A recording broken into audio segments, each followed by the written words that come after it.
In this video, I'm going to show you how to check download history on Play Store. First of all, open Play Store on your Android device. Just go to App Drawer and select the Play Store, then tap on.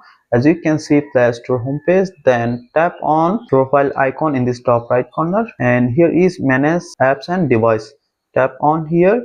As you can see, another options, then tap on Manage, and it will show all the apps installed on this device.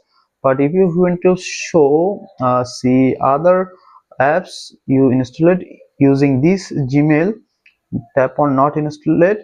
As you can see, all the apps showing here I installed previously.